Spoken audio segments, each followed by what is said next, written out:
So hello guys, तो finally जेजी का chapter 261 अभी ऑफिशियली रिलीज हो चुका है, जिसके बारे में अभी हम बात करने वाले हैं। तो बिना देरी किए सीधा चैप्टर पे चलते हैं। चैप्टर वही से स्टार्ट होता है जहां पर पिछला चैप्टर एंड हुआ था। हम देखते हैं कि यूजी अपने हाथों सुकुना के चेस्ट के अंदर घुसा चुका है और वो अभी सुकुना का हार्ट क्रश करने वाला होता है।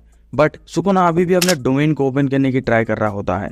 सुकुना जब साइड में देखता है तो वो शॉक में पड़ जाता है और सोचने लगता है कि ये सच नहीं हो सकता। यहाँ खड़ा है गोजो, जिसके सर पे स्टिचेस लगे हैं एग्जैक्टली किंजाकू की तरह, जिसे देखकर सुकुना कहता है कि मुझे नहीं लगा था तुम इस हद तक जा सकते हो। ये मेरी गलती थी जो मैंने तुम्हें अंडर एस्टिमेट किया, यूटा ओकोसु।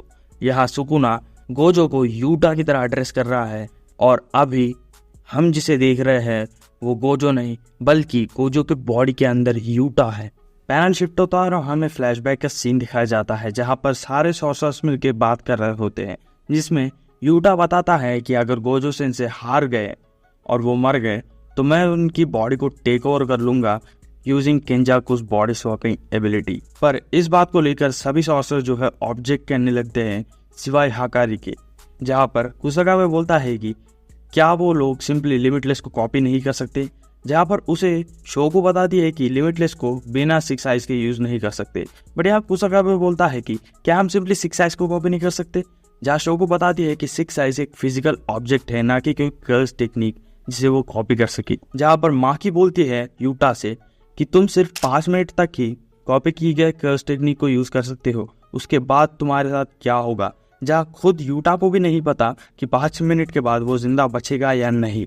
यहाँ पर में जो है इस एबिलिटी को लेकर 3 पॉसिबिलिटीज बताती है, जहाँ पर वो पहली पॉसिबिलिटी बताती है कि केंजाकू की टेक्निक को लगातार कर्स टेक्निक को यूज करके एक्टिवेट रखना होगा, जो यूटा नहीं कर सकता और वो सिंपली मर जाएगा। दूसरी पॉसिबिलिटी है केंजाकू की टेक्निक को एक बार एक्टिवेट करके फिर से दोबारा बीच बीच में एक्टिवेट करना होगा, जिससे वो तुरंत तो नहीं मरेगा पर बाद में डेफिनेटली मर जाएगा। और थर्ड और लास्ट पॉसिबिलिटी है कि केंजाकू की टेक्निक को सिर्फ एक बार एक्टिवेट करना होगा और वो हमेशा के लिए गोजो के बॉडी के अंदर ही फंस जाएगा।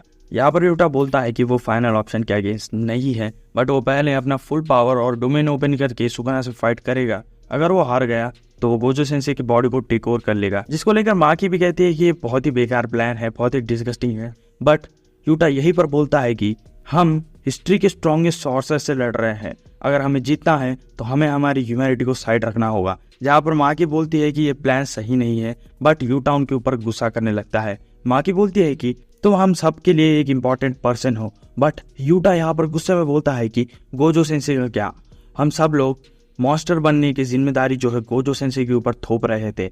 अगर कोई भी सामने नहीं आना चाहता तो मैं सामने आकर ये मॉन्स्टर जरूर बनूंगा सुकुना से लड़ने के लिए। पैनल फिर से चेंज होता है। यहाँ पर हमें यूटा दिखाया जाता है जो गोजो सेंसे से परमिशन लेता है कि अगर आप मर गए तो मैं आपकी बॉडी को टेक ओवर कर लूंगा, जिसके लिए गोजो बोलता है कि मुझे कोई परवाह नहीं है क्योंकि मैं हारने तो वाला हूँ नहीं और मेरी डेड बॉडी के साथ कुछ भी हो मुझे कुछ फर्क नहीं गिरता। और यहाँ इन दोनों के बीच में थोड़ी बहुत बात चलती है कि कैसे यूटा सुगुवारा या फिर फुजिवारा क्लैन का डिसेंडेंट है, और कहता है कि अगर इस रूम में खड़े जितने भी लोग हैं वो मर जाते हैं तो गाकुगानजी जो है जुजुत्सु हाई को टेक ओवर कर लेगा, तो शायद जो केओस हमने शिबुया में देखा तो वो नहीं होगा। और उन लोगों से कहता है कि वो वहां से चले जाए, बट वो लोग बोलते हैं कि हम नहीं जाने वाले हैं। जहां पर यूटा बोलता है कि प्लीज आप मॉन्स्टर बनने का बर्डन खुद पे मत लो। यहाँ हमें फिर से एक और पैनल दिखाया जाता है जहां पर यूटा जो है आधा कटा पड़ा है और वो अभी हील नहीं कर सकता, और वो अपनी रिवर्स कर्स टेक्निक को भी यूज करेगा तब भी वो हील नहीं कर पाएगा।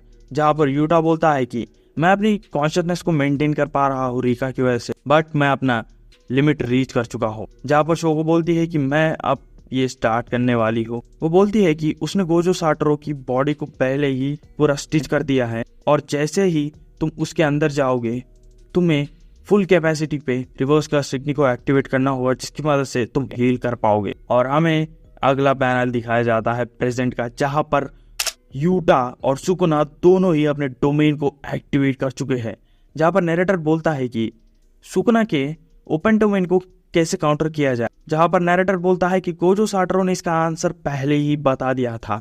और हमें लास्ट पैनल में दिखाया जाता है फिर से डोमेन का क्लैश स्ट्रॉन्गेस्ट सॉर्सरर वर्सेस, जहां पर सुकुना अपने मेलेवरेंट श्राइन को ओपन कर चुका है, वहीं पर यूटाको जो कि बॉडी के अंदर अनलिमिटेड वॉइड को यूज कर रहा है। और यहीं पर जेजे का चैप्टर 261 एंड हो जाता है। और जाने से पहले हाँ, लाइक और सब्सक्राइब कर देना।